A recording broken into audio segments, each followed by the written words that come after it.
할렐루야 할렐루야 할렐루야 할렐루야 할렐루야 할렐루야 할렐루야 할렐루야 죄짐 맡은 우리 구주 어찌 좋은 친구인지 걱정 근심 무거운 짐 우리 주께 맡기세 할렐루야 할렐루야 할렐루야 할렐루야 할렐루야 할렐루야 할렐루야 할렐루야. 하나님은 영이시니 예배하는 자가 신령과 진정으로 예배할지니라. 아멘.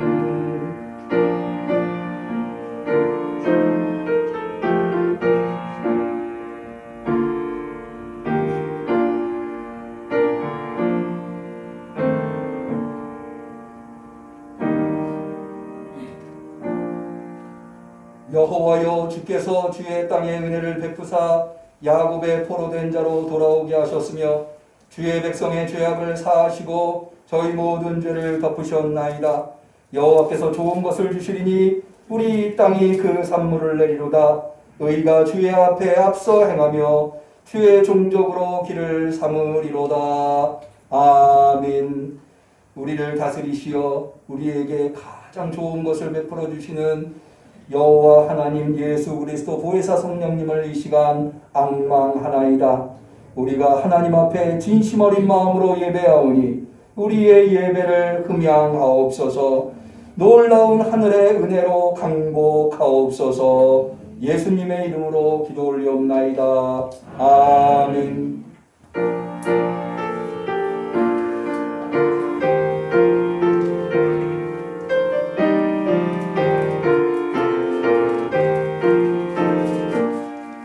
찬란한 주의 영광은 영원히 빛날 광채요 장빛을 비춘 예수는 생명의 빛이 되신다.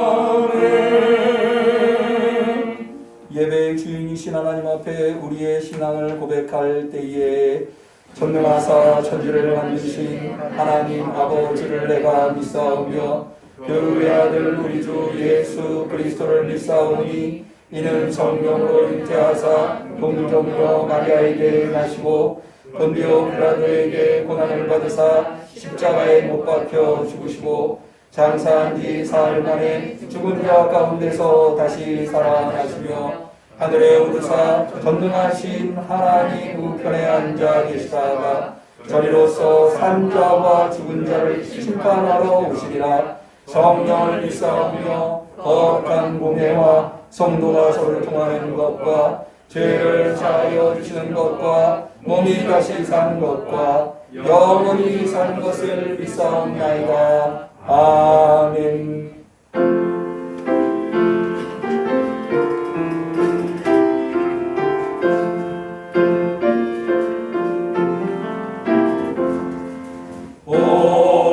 오랫동안 기다리던 주님 강림하셔서 죄에 매인 백성들을 자유롭게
2020년 마지막 달 첫째 주에 거룩한 주님의 성전에 저희들을 불러주시니 감사합니다. 아멘. 우리 마음을 깨끗게 하사 아멘. 주님의 영광을 보게 하시고 아멘. 우리 입을 정케 하사 주님의 영광을 찬양하게 하시며 아멘. 귀를 열어 진리의 말씀을 듣게 하시니 또한 감사합니다. 아멘. 이 시간 예배드린 모든 심령 한 사람 한 사람 하나님을 만나 그 음성을 듣는 시간이 되게 하옵소서. 아멘. 모든 성도님들이 거룩한 예배자로 보좌 앞에 담대히 나가게 하시고 신령과 진정으로 드리는 예배가 되게 하옵소서. 아멘. 하나님 이 나라를 긍휼히 여겨주옵소서. 정치가 혼란스럽습니다. 유정자들을 지켜주셔서 아멘. 지혜를 주시고 아멘. 나라가 안정되게 하옵소서. 아멘. 위로가 하나님 이제는 코로나 바이러스도 거두어 주셔서 경제가 살아나서 자영업을 하시는 중소상공인들 희망을 가질 수 있도록 은총 내려 주옵소서. 아멘. 특별히 올해 수능은 코로나로 인하여 어렵게 치렀습니다.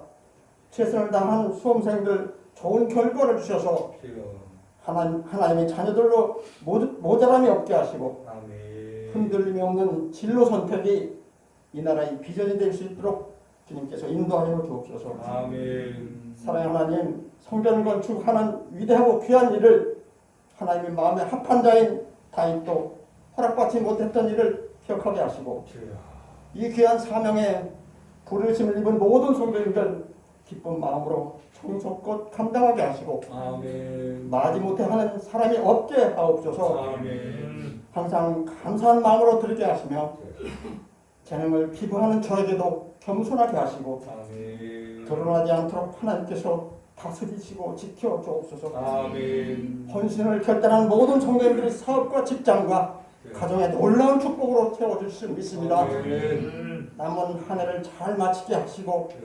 내년엔 모든 일이 회복되는 한 해가 되게 하옵소서. 아멘. 각 기관마다 은혜와 복을 내려주시고 특별히 응암교회 기둥이 될 유초등과 중고등부 그리고 청년들을 기억하시어 아멘. 부흥되기를 원합니다. 아멘. 그들에게 하나님의 지혜와 명철을 더하여 주셔서 아멘. 이 나라에 꼭 필요하고 담대한 일꾼들로 쓰임받게 하옵소서. 아멘. 주님 응암교회를 위해 세우신 종을 성령께서 능력을 붙들어 주옵소서.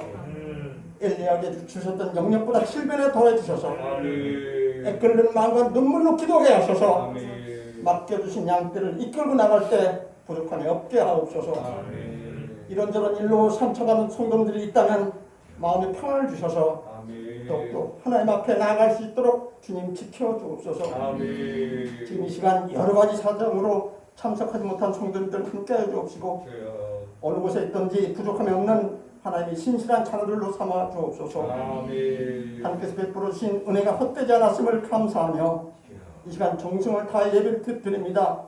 흠양하여 주시고 아멘. 예배를 위하여 헌신하는 성도님들 하나님께서 기억하시고 아멘. 축복으로 더욱더 하나님께 영광을 나타나게 하옵소서. 아멘. 예수님 이름으로 기도하옵나이다. 아멘.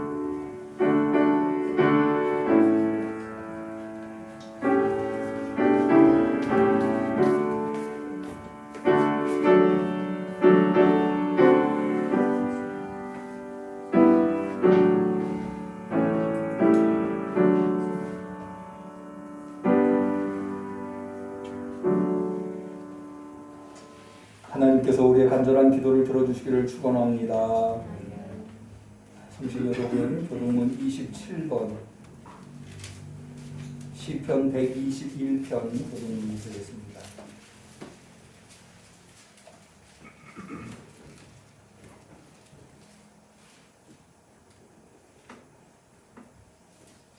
교동문 27번 시편 121편 내가 산을 향하여 눈을 들리라 나의 도움이 어디서 올꼬 나의 도움이 천지를 지으신 여호와에게서로다. 여호와께서 너를 실족지 않게 하시며 너를 지키시는 자가 졸지 아니하시리로다. 이스라엘을 지키시는 자는 졸지도 아니하시고 주무시지도 아니하시리로다. 여호와는 너를 지키시는 자라. 여호와께서 내 우편에서 내 그늘이 되시나니 낮에 내가 너를 상치 아니하며 밤에 날도 너를 해치지 아니하리로다. 여호와께서 너를 지켜 모든 환난을 면케하시며 또 내 영혼을 지키시리로다. 여호와께서 너의 출입을 지금부터 영원까지 지키시리로다. 아멘. 하나님의 말씀은 말라기 4장 5절 6절 말씀이 되겠습니다.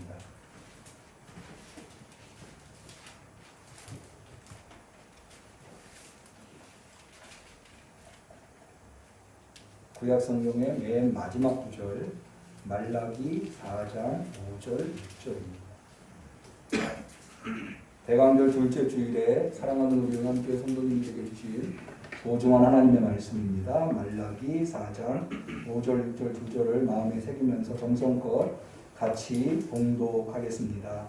보라, 여호와의 크고 두려운 날이 이르기 전에 내가 선지 엘리야를 너희에게 보내리니 그가 그의 마음을 자녀에게로 돌이키게 하고 자녀들의 마음을 그들의 아비에게로 돌이키게 하리라. 돌이키지 아니하면 두렵건대 내가 와서 저주로 그 땅을 칠까 보라 하시니라. 아멘. 시온 찬양대가 준비한 특송이 있겠습니다.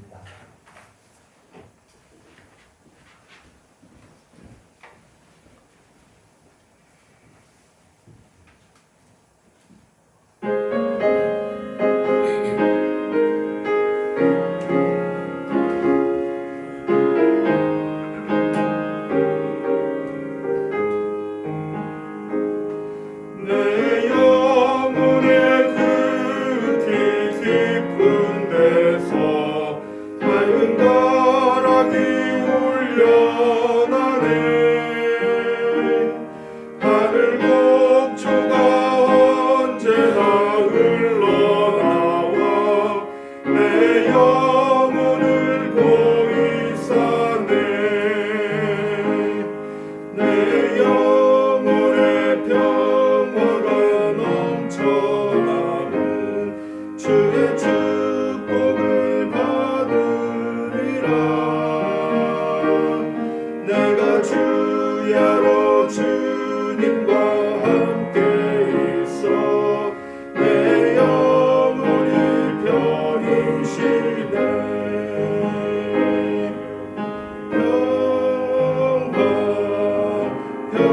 평화로다 하늘 위에서 내려오네. 그 사랑의 물결이 영원토록 내 영혼을 덮으소서. 이 땅 위에 험한 길 가는 동안 잠든 평화가 어디 있나. 우리 모두 다 예수를 친구 삼아 참 평화를 누리겠네.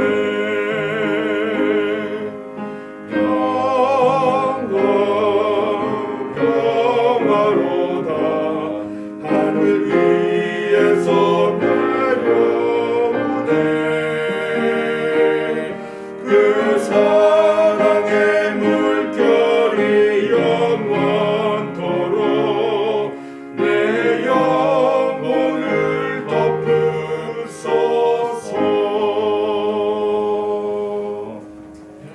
아멘.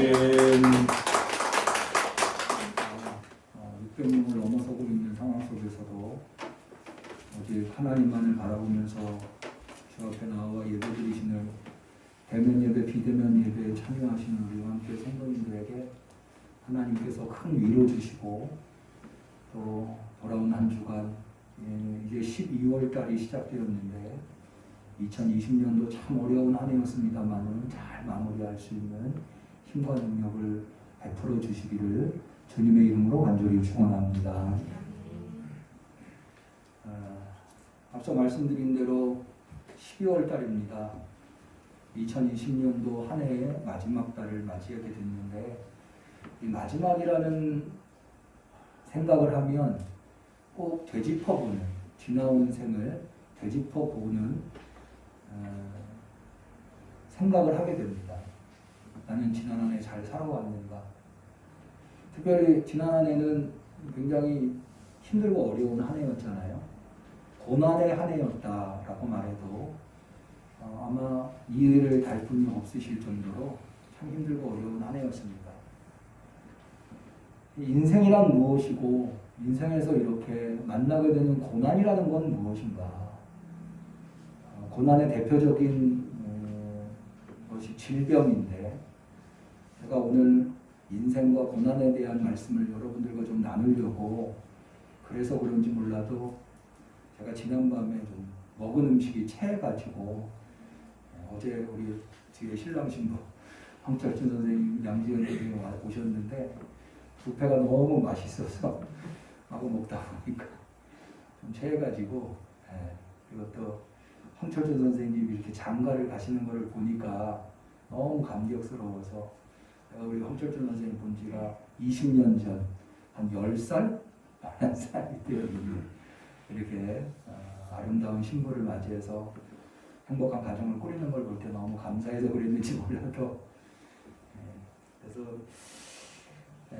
인생의 고난이라고 하는 것은 이렇게 예상치 못하게 찾아오는데 고난이라는 게 무엇인가 라는 생각을 좀 해보게 되었습니다. 사실 모든 종교, 신앙, 철학 이것은 다 고난의 문제를 아주 핵심적이고 중요한 문제로 다루고 있습니다. 성경에 이미 나와 있는 우리가 잘 알고 있는 스토아 학파랄지 에피쿠로스 학파, 사도행전에 나오죠. 그런 철학들, 초창기의 철학들도 다 이 고난과 인생과 행복이 무엇이냐. 그래서 우리가 잘 알고 있는 대로 스토아 같은 경우는 고난이라고 하는 것이 금욕하지 않기 때문에 욕심을 마구 부렸기 때문에 오는 것이어서 금욕해야 고난을 막을 수 있고 행복할 수 있다. 반면에 에피쿠로스 학파는 무슨 소리냐. 고난이라고 하는 것은 인간이 하고 싶은 것을 못할 때 오는 것이 고난이기 때문에 인간은 자기가 하고 싶은 것들을 적당히 해소하면서 살 수 있을 때 고난이 해소가 되는 것이고 행복한 것이다. 그래서 쾌락주의를 추구하는 것을 볼 수가 있습니다. 금욕주의가 됐던 쾌락주의가 됐던 그것이 인생의 고난을 모두 해결하고 있는 것 같지는 않아요.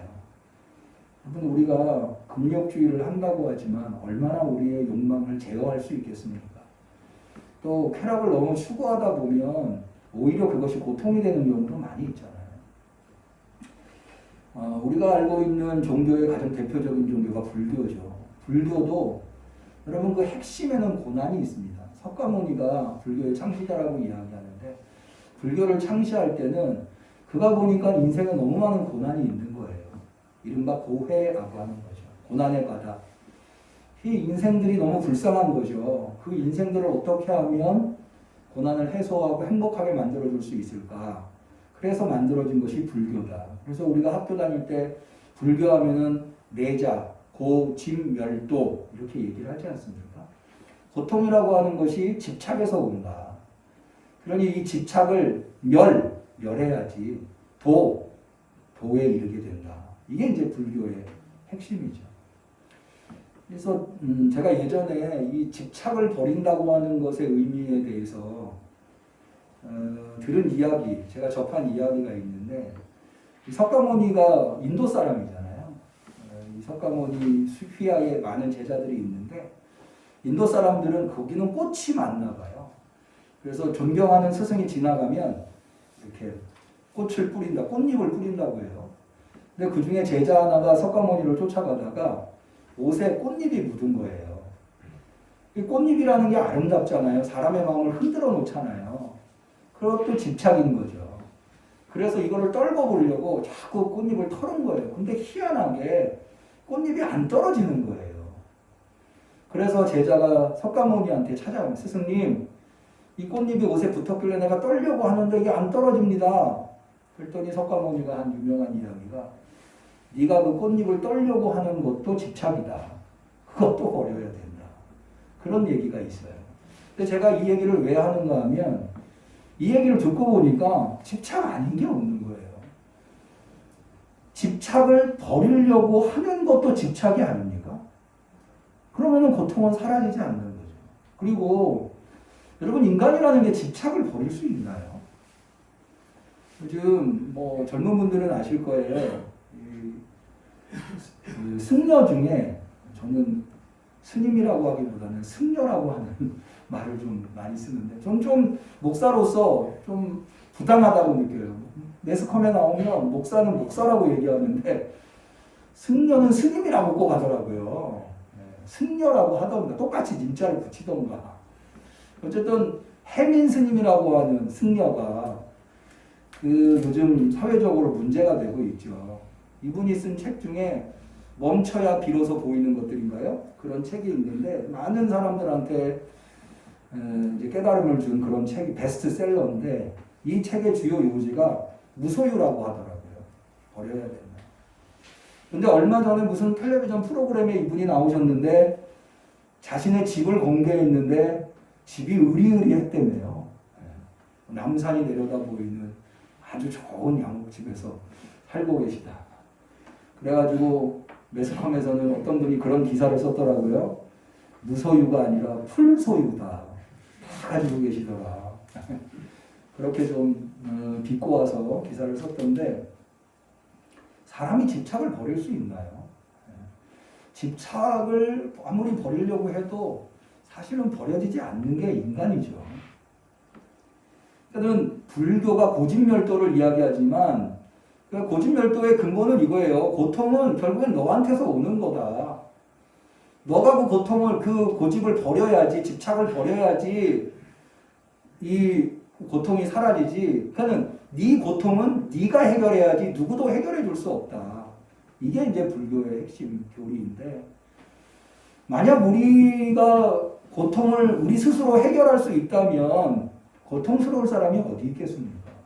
그게 해결이 잘 안 되는 거예요. 그래서 이런 뭐 스토아 철학이랄지 에피쿠로스 철학이랄지 불교도 마찬가지입니다만은 뭔가 고통을 해결하려고 시도는 했지만 고통이 그렇게 제대로 해결되는 것 같지 않아 보이는 거죠. 어느 부분은 해결이 된 것처럼 보이지만 어느 부분은 그렇지 않더라는 거죠. 그러면 기독교는 어떻게 이 고통의 문제를 바라보는가? 역시 기독교도 이 고통의 문제를 해결하는 게 아주 핵심이라고 할 수가 있습니다. 기독교에서는 이 고통의 문제를 그 원인이 어디에 있는가로 보는가 하면 바로 죄의 그 원인이 있다고 해요. 인간이 왜 고통을 당하는가? 죄가 있기 때문이라는 거예요. 그러니까 그 죄를 해결해야 고통이 해결된다는 거예요. 그 죄가 해결되려면 어떻게 해야 되느냐? 하나님에게로 돌아와야 된다. 회개해야 된다는 거예요. 하나님에게로 돌아온 사람들은 뭘 하느냐? 하나님의 말씀대로 살고 하나님한테 기도한다는 거예요. 하나님의 말씀대로 살 때 고통이 사라지고 또 하나님의 말씀대로 살지만 질병에 걸리고 우리가 잘못하지 않았는데도 찾아오는 고통이 있잖아요. 그런 고통은 기도를 통해서 해소할 수 있다. 그러니까 내 스스로 해결할 수 없으니 절대자인 하나님에 의해서 이것이 해결된다. 하나님께서 우리 응암교회 성도님들이 인생을 살면서 당하는 고통들을 다 해결해 주시기를 축원합니다. 그런데요, 우리가 경험적으로 얘기를 해보면 우리가 죄 안 짓고 죄를 지어서 당하는 고통을 죄 안 지어서 해결하고 또 죄를 안 지었는데도 당하는 고통은 기도하면서 해결을 하나님의 능력으로 해결한다 하더라도 열심히 기도하고 열심히 말씀대로 살아도 여전히 고통스러운 사람들이 있더라는 거죠. 대표적인 예가 요셉이었고 대표적인 예가 다니엘이었죠. 다니엘이 얼마나 열심히 기도했습니까? 그래도 다니엘은 사자굴에 들어가지 않았습니까? 그러면 이 문제는 어떻게 해결할 것이냐? 내가 아무리 하나님의 말씀대로 살고 아무리 기도를 했는데도 여전히 인생의 고통의 문제가 있다고 하는 것. 욥의 문제, 의인의 고난이라고 하는 문제를 어떻게 해결할 거냐? 바로 이 문제를 해결하기 위해서 오시는 분이 바로 메시아라고 하는 분이죠. 그 메시아가 오시면 의인이 하나님의 말씀대로 하나님의 능력으로 살아가도 이 세상이 악하기 때문에 악한 세상에서 당할 수밖에 없는 고통을 메시아가 와서 완전히 그 악한 것들을 다 없애버리고 완전히 하나님의 사람들이 행복하게 살 수 있도록 고통 없이 살 수 있도록 해결해 주신다라고 하는 것이 바로 메시아 사상이고 그게 구약에 나와 있고 그게 바로 오늘 우리가 읽은 말라기에 나와 있다. 자, 우리가 말라기 마지막 4절 4장 5절 6절을 읽었습니다만 1절 2절을 한번 볼게요. 만군의 여호와가 이르노라 보라 극렬한 풀무불 같은 날이 이르리니 교만한 자와 악을 행하는 자, 이게 다 악한 자들인 거죠. 이 세상을 악하게 만드는 사람들, 하나님의 말씀대로 살고 하나님의 은혜를 구하면서 기도하면서 사는 사람들을 고통 속에 빠뜨리는 사람들, 그 사람들을 어떻게 하시느냐? 그날에는 다 초계 같을 것이라. 초계라고 하는 것이 마른 풀과 같다라고 하는 말입니다. 그 이르는 날이 그들을 살라 그 뿌리와 가지를 남기지 아니할 것이다. 그러니까는 여호와의 날이 이 땅에 임하면 이 세상의 모든 악이 청산되고, 그러면 어떻게 되느냐? 2절 내 이름을 경외하는 너희에게는 의로운 해가 떠올라서 치료하는 광선을 바라리니. 할렐루야. 네. 치료하는 광선이라고 하는 게 뭐냐면, 여러분 앞서 우리의 고통의 가장 일반적인 고통이 질병이라고 했잖아요. 그러니까 여기 치료하는 광선이라고 하는 것은 모든 고통을 치료하는 광선이라는 의미가, 질병만 치료한다는 것이 아니라 모든 고통을 대표하는 대명사다. 그렇게 되면 어떻게 되느냐? 모든 고통이 사라지면 어떻게 되느냐? 너희가 나가서 외양간에서 나온 송아지같이 뛰리라. 외양간에서 나온 송아지같이 뛴다라는 거예요. 여러분 제가 독일에 있을 때 보니까 우리나라는 돼지고기보다 소고기가 훨씬 비싸요. 독일은요 소고기보다 돼지고기가 훨씬 비싸요. 왜 그런가 했더니, 여러분 소는 방목해서 키울 수가 있잖아요. 그러니까는 땅이 넓으면 거기에 소를 풀어가지고 대량 생산이 가능한 거예요. 근데 돼지는 방목이 안 되는 거예요. 축사에서 우리 안에서 키워야 되고 사람 손이 되게 많이 가는 거예요. 근데 우리나라는 뭐 마블링이니 뭐 이래가지고 땅이 넓지 않으니까 소도 다 축사에서 키우죠. 근데 독일은 땅이 넓으니까 그냥 뭐 방목을 하더라고요. 그냥 돼지, 새고 소고기가 훨씬 싸더라고요. 제가 왜 이 얘기를 하는가 하면, 원래 소라고 하는 동물은 이게 들에 뛰어다니는 동물이거든요. 게다가 여기 지금 송아지가 뛴다고 그랬어요. 송아지, 어린 송아지가 얼마나 뛰고 싶겠어요. 근데 밤새 우리에 있었던 거예요.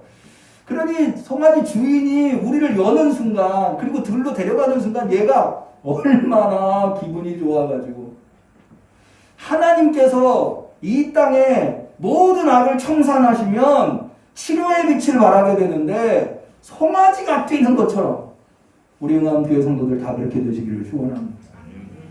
여기 보면은요, 제가 요즘 우리 연세 많으신 분들이 좀 다치시는 경우들이 왕왕 있으셔서, 여기 송아지가 뛴다. 여기 이제 조금 연세 있으신 분들 계시죠. 여러분 뛰어본 적 언제 있으세요? 질병이 생기면 못 뛰어요.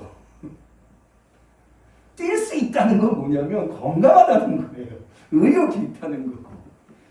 그러니까 그렇게 생각을 하니까, 아, 주님께서 오셔가지고 이 모든 고통의 문제를 해결하시면 우리에서 뛰어나온 송아지가 뛰듯이 우리가 될 것이라고 하는 게 너무나 기쁜 거예요.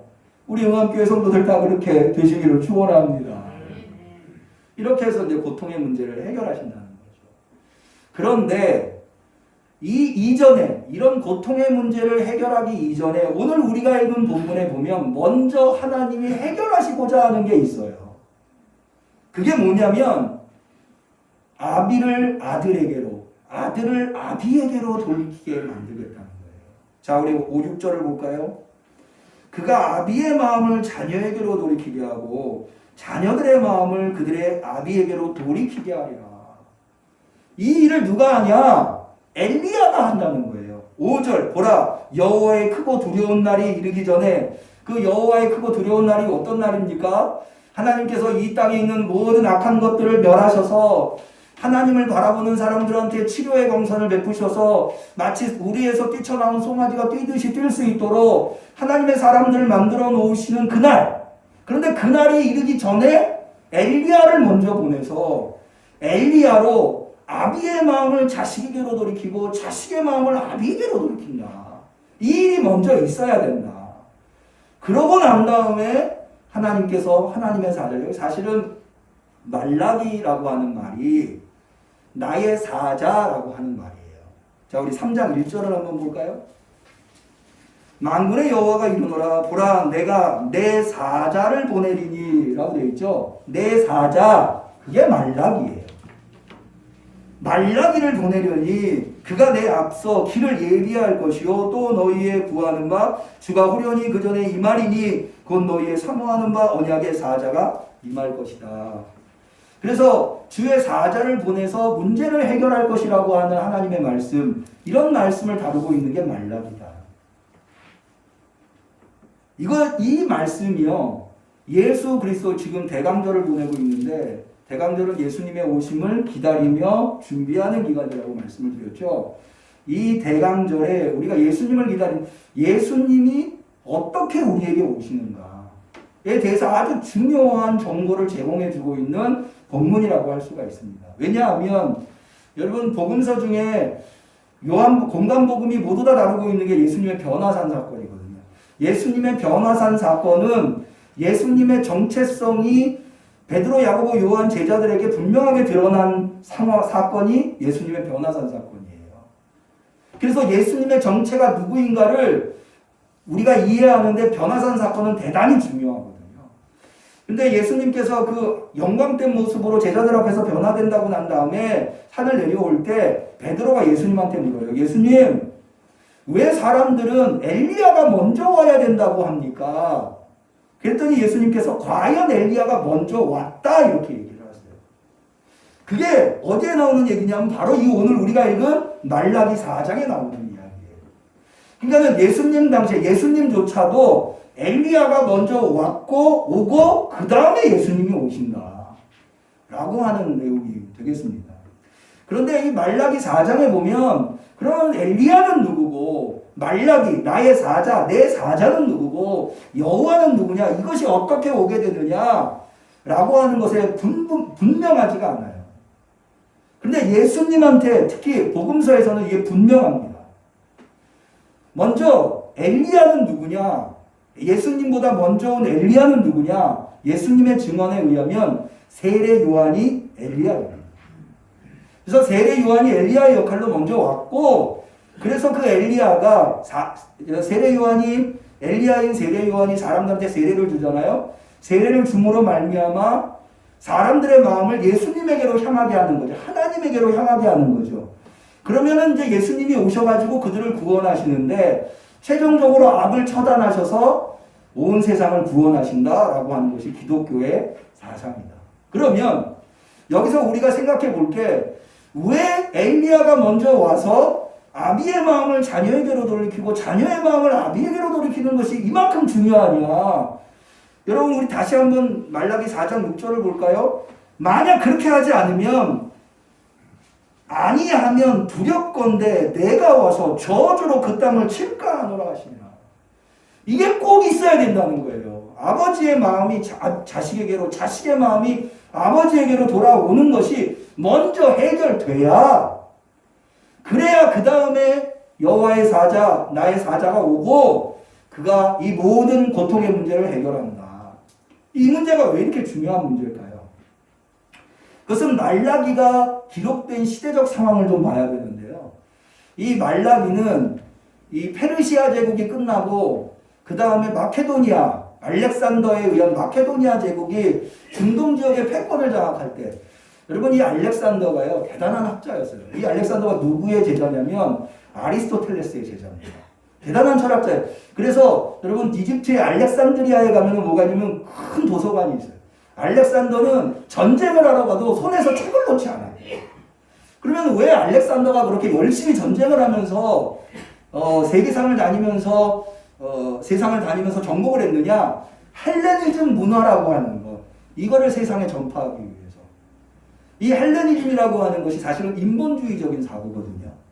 그러니까 알렉산더가 보니까 많은 민족들이 신이라고 하는 존재에 깔려서 인간이 인간으로서의 활동을 제대로 못하고 있다. 이게 이렇게 본 게 헬레니즘이에요. 이것에 대한 나는 사명을 가지고 사람들을 신에게서 해방시키겠다 라고 생각하면서 전쟁을 했었던 게 알렉산더. 그러니까 알렉산더가 전쟁한 지역 중에 가장 치열하게 이 알렉산더의 사상과 싸운 사람이 싸운 민족이 누구겠어요? 유대민족. 여호와 하나님을 섬기는 민족이죠. 그런데 이 말라기가 기록될 당시에 이스라엘의 신앙은 어떤 상태였는가 하면 이스라엘이 바벨론의 포로에서 돌아와서 어려운 환경 속에서도 학계 스가랴 이때 성전을 지으라고 해서 너희가 성전만 지으면 제2의 이스라엘 전성기가 찾아올 거다라고 해서 어려운 상황 속에서 성전을 짓습니다. 성전을 짓고 몇백 년이 흘렀는데도 불구하고 100여 년이 넘었는데도 불구하고 제2의 전성기가 오기는커녕 알렉산더가 온 거예요. 그래가지고는 이 마케도니아 제국의 한 지방의 식민지, 보잘것없는 지방의 식민지로 전락해 있는 거예요. 그러니까 젊은 세대들이 부모 세대들을 보니까 아니 부모님들이 그렇게 여호와 하나님을 잘 섬겼는데 그 어려운 상황 속에서 성전을 졌는데 왜 우리는 이 모양 이 꼴이냐 라고 하면서 여호와 신앙은 쓸데없는 거다. 여호와 신앙은 필요 없다. 이렇게 이야기를 합니다. 우리 말라기 3장을 볼까요? 3장 13절을 봅니다.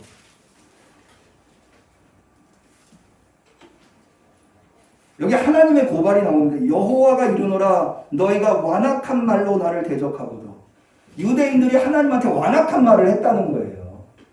그러고도 유대인들이 뭐라고 하냐? 우리가 무슨 말로 주를 대적했나이까?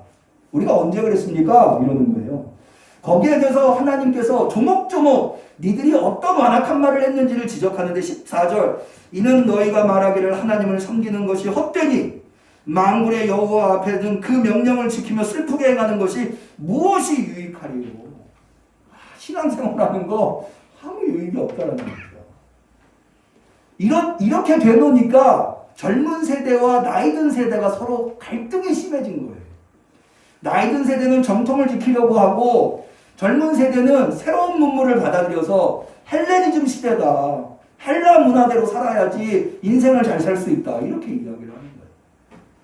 그런데 하나님은 뭐라고 이야기하시는가 하면 여기에 대해서 예언자들 학개스가랴가 한 예언자의 말이 틀린 게 아니다. 분명히 제2의 전성기가 온다. 다만 때가 아직 이르지 않았을 뿐이다. 그게 바로 말라기 4장이에요. 여호와의 날이 이른다는 거예요. 그러면 알렉산더를 대표로 한 헬라 문화가 싸그리 없어지고 하나님의 말씀이 서게 될 것이다. 자, 우리 4장 다시 4절을 볼까요? 너희는 내가 호렙에서 온 이스라엘을 위하여 내 종 모세에게 명한 법 곧 율례와 법도를 기억하라. 이 하나님의 말씀을 기억하라고 하면서 크고 두려운 날이 오기 전에 엘리야를 먼저 보낼 것이고 그래서 아비의 마음을 자식에게 자식의 마음을 아비에게로 돌이키게 한다. 이 얘기는 뭐냐면 지금 젊은 세대들이 하나님을 섬기는 신앙을 가볍게 여기고 그리고 헬라 문화를 추구하고 있지만 헬라 문화를 추구하는 것이 잘못됐고 하나님의 신앙으로 붙드는 것이 옳은 것이라고 하는 것을 엘리야가 와서 깨닫게 해주겠다. 엘리야가 왜 그 역할을 하냐면 엘리야는 두 가지. 첫 번째 죽음을 맛보지 않고 하늘에 올라간 사람이기 때문에. 두 번째 엘리야 시대에 가장 많은 우상 숭배가 있었거든요. 그래서 엘리야는 예배를 회복하고 신앙을 회복한 대표적인 예언자로 나오고 있습니다. 그럼 대표적인 여러분 엘리야 하면 떠오르는 일화가 무엇입니까? 갈멜살 사건. 바알 선지자 아세라 선지자와 엘리야가 제단을 쌓죠. 이게 뭐예요? 예배거든요. 누가 참 하나님이냐? 헬라 문화가 아니라는 거예요. 율법, 하나님의 말씀, 계명 이것이야말로 인간을 복되게 만든다는 그거를 젊은 세대에게 깨닫게 해가지고 젊은 세대의 마음을 아비에게로 돌이키고 또 젊은 세대가 어리숙해서 그런 거야 라고 해서 아비의 마음을 아들에게로 돌이키는 이렇게 갈등이 해결되어야만이 그 안에서 외부적인 고통의 문제를 척결한다 해도 하나님의 나라가 온전히 이루어지지 이 갈등의 문제가 여전히 남아있는 상태에서는 하나님의 나라가 와도 여러분 저는 간혹 목회를 하다 보면은요 이런 생각이 들 때가 있어요. 교회 안에 성도들끼리 우리 교회는 참 그런 성도들이 없어서 너무 감사한데 어느 교회들은 같은 교회에서 신앙생활하면서 서로 막 너무 앙숙으로 싸우는 거예요. 근데 그런 분들 두 분 다 천국 가신대요. 천국 가서 둘이 만나서 어떻게 하려고 그러나. 그렇게 미워가지고 그렇게 꼴보기 싫어가지고 그게 천국 같겠습니까? 하나님이 이 얘기하시는 거거든요. 이 땅에서 갈등의 문제가 해결이 돼야지. 특히 부모 자식 간의 갈등의 문제. 여러분도 뭐 자녀들 키우시고 부모님 모시고 계십니다만은 부모 자식 간의 갈등이 참 인생에서 가장 해결하기 어려운 문제 중에 하나예요. 내 자식이지만 내 마음대로 안 되잖아요. 어떤 분이 그러더라고요. 하나님이 우리한테 자식을 준 거는 인생이 네 마음대로 안 되는 걸 알려주려고 준 거다. 정말 내 마음대로 안 돼요. 그래서 엘리야가 온다는 거예요.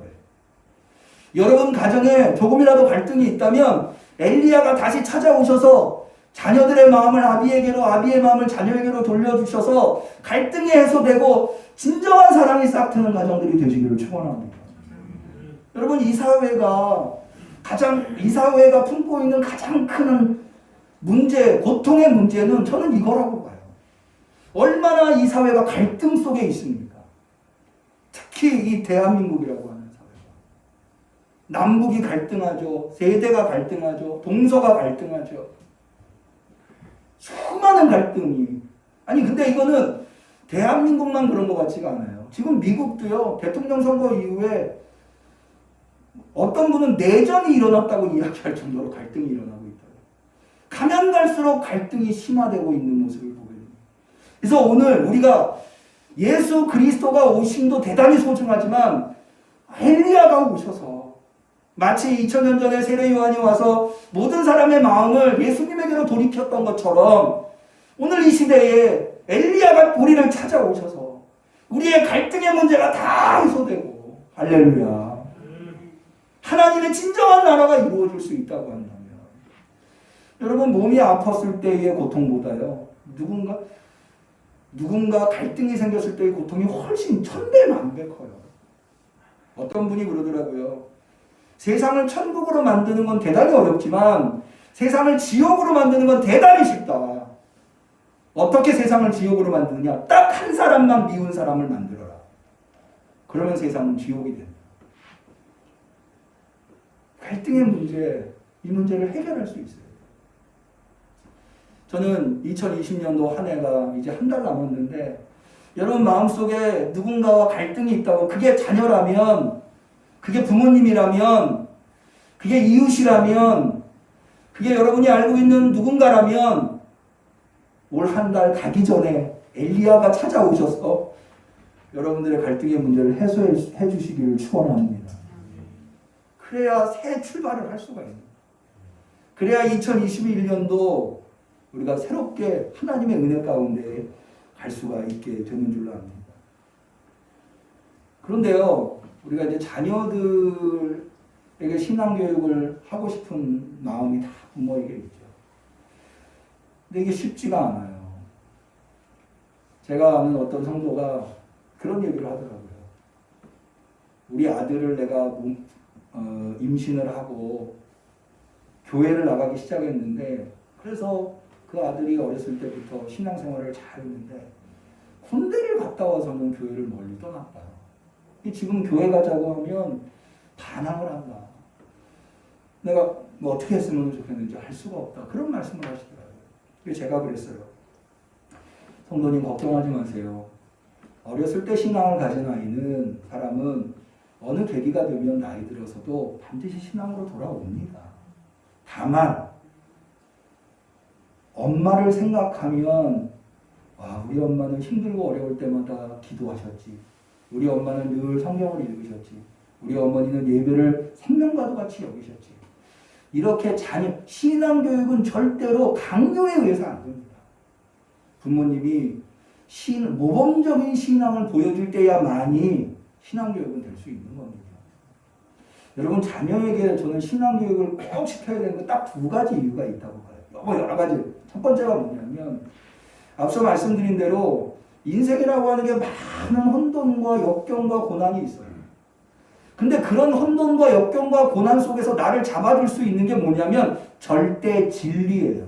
흔들림 없는 진리. 여러분 나무 중에요 흔들리지 않고 자라는 나무가 어디 있겠습니까? 바람 불면 흔들려요. 흔들리지 않고 꽃을 맺고 흔들리지 않고 열매 맺는 나무가 어디 있겠습니까? 그럼에도 불구하고 나무가 꽃을 맺고 열매를 맺을 수 있는 건 땅에 뿌리를 내리고 있기 때문이거든요. 근데 오늘날은요, 절대 진리가 다 사라져버렸어요. 무엇이 옳은지 무엇이 그른지 헷갈리는 시대가 되어버렸어요. 그런 상황 속에서 살아가게 되면 인간은 연약한 존재인지라 바다 위에 떠있는 부표같이 떠다니다가 그러니까 결국엔 인생은 후회만 남는 거예요. 목표가 없는 인생, 뿌리를 내리지 못한 인생, 향방 없이 흘러가는 인생이 되어버리는 거죠. 여러분 자녀가 그렇게 되기를 바라십니까? 그런 분들은 아무도 없을 거예요. 여러분 자녀들이 정확한 인생의 목표를 갖고 올바른 방향으로 나가기를 원하신다면 절대 진리를 가르치셔야 돼요. 근데 그 절대 진리는 누구밖에 없어요? 하나님밖에 없어요. 근데 우리는 어떻게 하나님을 만나요? 예수 그리스도를 통해서만 하나님을 만나요. 그렇게 믿으시기를 축원합니다. 그래서 예수 그리스도를 꼭 자녀들한테 가르치셔야 돼요. 두 번째는 이 땅에서 아무리 옳은 삶을 살고 행복한 삶을 살아도 하나님의 나라의 영생을 얻지 못한다면 그건 행복한 삶이라고 볼 수가 없어요. 구원을 받아야 돼요. 영생을 얻어야 돼요. 그러려면 방법이 뭐예요? 하나밖에 없어요. 예수 그리스도. 예수 그리스도 외에는 우리가 구원받을 수 있는 이름을 하나님이 주신 적이 없거든요. 그러니까 그 두 가지 이유만으로도 우리는 자녀를 꼭 예수 그리스도 만나게 해야 돼요. 그러려면 어떻게 해야 돼요? 내가 모범을 보이는 수밖에 없어요. 하나님의 은혜를 구하면서 내가 모범적인 신앙생활을 하는 수밖에 없어요. 그래야 후회하지 않는, 그래야 성공적인, 그래야 비전을 바라보면서 고통을 이겨내는 삶을 살아갈 수가 있는 거죠. 말씀을 정리합니다. 어쩌록 우리 성도님들 안에 어떤 갈등이 있는지, 어떤 문제가 있는지 하나님께서 엘리야를 보내셔서 그 모든 갈등의 문제, 그 모든 고통의 문제를 다 깨끗하게 해결할 수 있기를 축원합니다. 동시에 여러분 가정에 자자손손 예수 그리스도를 붙들고 예수 그리스도의 붙임바 되어서 바른 방향을 가며 구원에 이룰 수 있는 가정과 자녀손들이 다 될 수 있기를 주님의 이름으로 간절히 축원합니다. 기도하겠습니다. 하나님 아버지, 오늘 대강절 둘째 주일에 오늘 다시 예수 그리스도를 낭망합니다. 예수 그리스도 아니면 우리가 어떻게 이 험악한 세상에 진리를 붙들고 살아갈 수 있겠습니까? 진리인 줄로 알고 붙들었지만 그게 진리가 아닐 때가 너무나 많았습니다. 우리에게 진리란 예수님밖에 없습니다. 우리에게 구원이란 예수님밖에 없습니다. 그러나 주님, 그 예수님은 우리 자녀들한테 꼭 가르쳐줘야 되겠는데 그게 쉽지 않습니다. 간절히 구합니다. 엘리야를 보내주옵소서. 그래서 자녀들의 마음이 하나님에게로 돌아올 수 있도록 역사하여 주시옵소서. 그래서 우리 성도들의 가정은 갈등이 없고 우리 성도들의 삶에는 문제가 없는 복된 삶, 기쁨의 삶, 송아지가 뛰어다니는 삶을 살아가기에 부족함이 없는 우리 성도들 되게 축복하여 주옵소서. 예수님의 이름으로 기도 올리옵나이다.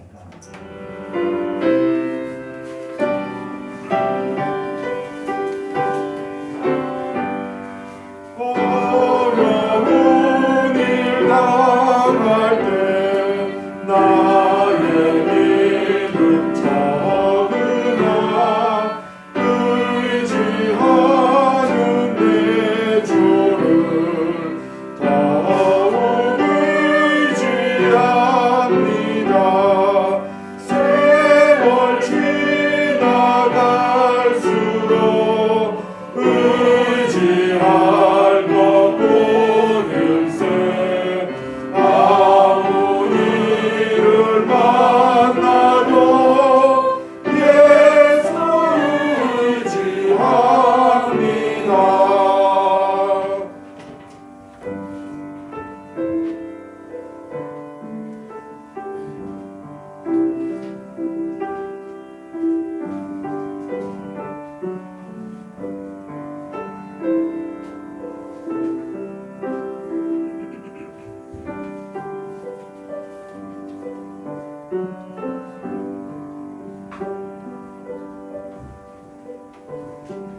주님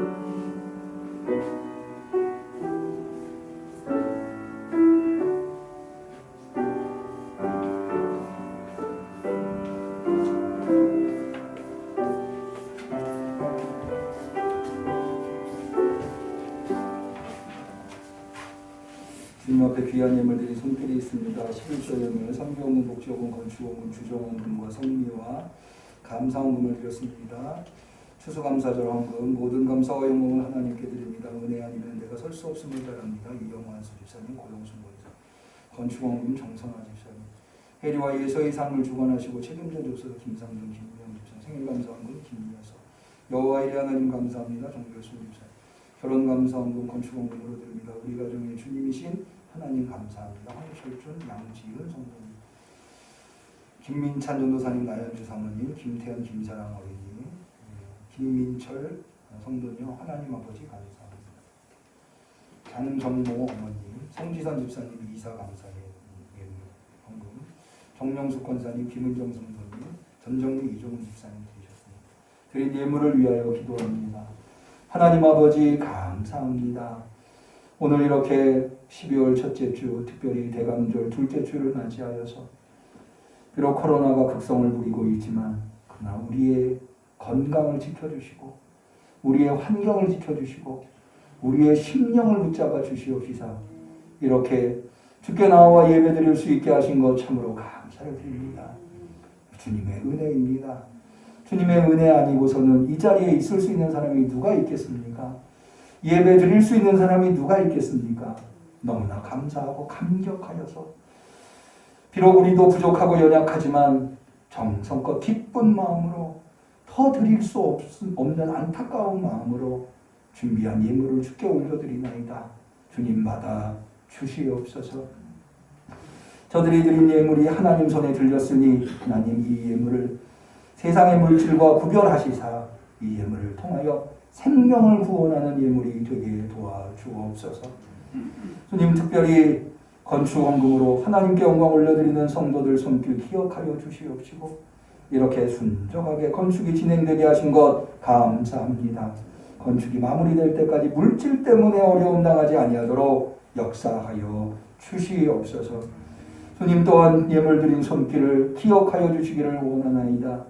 그들이 주님 앞에 드리기를 아껴하지 아니하였사오니 그 손에 채워주심을 가득가득 허락하여 주옵시고 그 손으로 하는 일마다 형통할 수 있도록 역사하여 주옵소서. 주님 예배에 나와서 드리는 성도들뿐만 아니라 비대면 예배로 예배드리는 성도들의 예물도 주님께서 흠양하여 주시옵시사 저들의 간절한 심령과 기도 제목을 헤아리시고 그 기도가 응답되게 역사하여 주시옵소서. 주님 무엇보다도 질병이 창궐한 시대를 살고 있으니 우리 성도들 건강 붙잡아 주시옵소서. 또한 많은 사람들이 고통당하고 있는 물질 때문에 고통당하는 시대에 살고 있으니 우리 성도들 물질 때문에 눈물 짓지 아니하고 꾸어줄지언정 꿇어다니지 아니하는 주님의 은총이 곳간의 곡식이 차고 넘치는 은총이 있게 도와주옵소서. 간절히 축복하며 예수님의 이름으로 감사하며 기도 올리옵나이다. 아멘.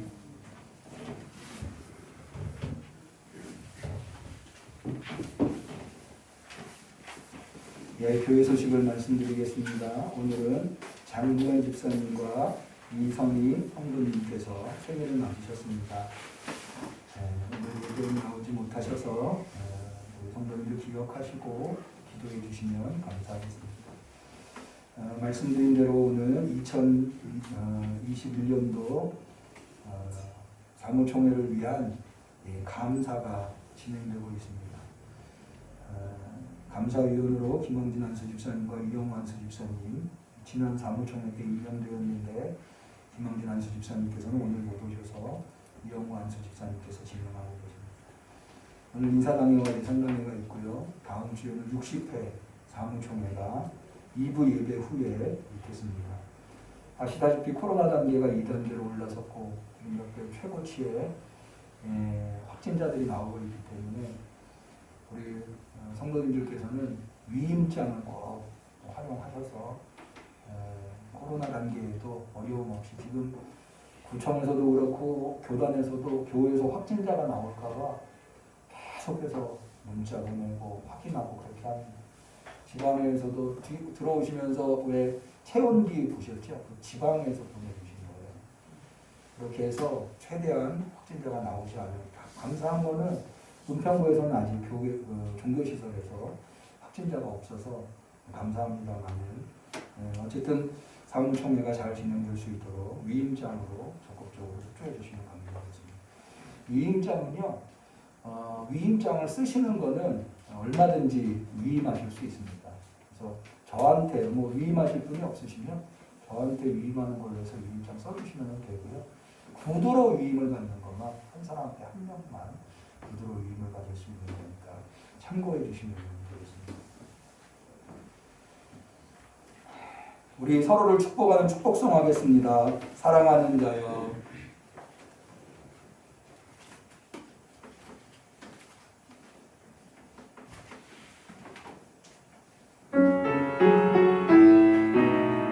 사랑하는 자여, 사랑하는 자여, 너의 영혼이 잘됨같이 언제나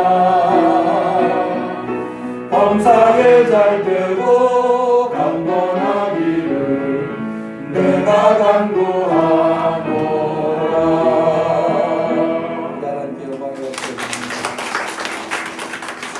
오늘 이렇게 황철준 성도님, 양지은 성도님이 어제 결혼식을 마치고 예배에 참석하셨습니다. 우리 뒤에 앉아 계신데 얼마나 보기가 좋은지 기왕에 오셨으니까 한번 우리 어제 코로나 때문에 제가 어저께 결혼식 가서 처음 느낀 건데요. 가보니까 제가 제일 나이가 많더라고요. 요즘 나이 드신 분들이 코로나 때문에 결혼식에 못 오시니까 저 젊은 사람들과 학생들이 오다 보니까 제 나이가 이제 그렇게 됐구나 생각이 들었는데 이런 어려운 순간에도 이렇게 아름다운 가정을 꾸린 우리 황철준 선생님, 양지은 선생님 앞으로 행복하고 하나님이 크게 이 마지막 시대에 쓰시는 귀한 가정을 이루게 해달라고 격려하는 거, 축하하는 거랑 박수로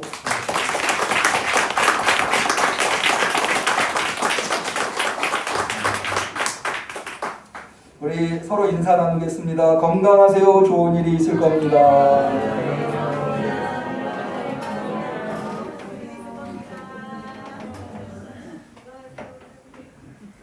송명하시겠습니다.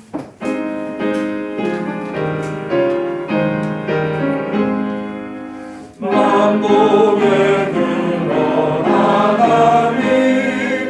온 백성 찬송 드리고 저 천사여 찬송하세 찬송 성부 성자 성령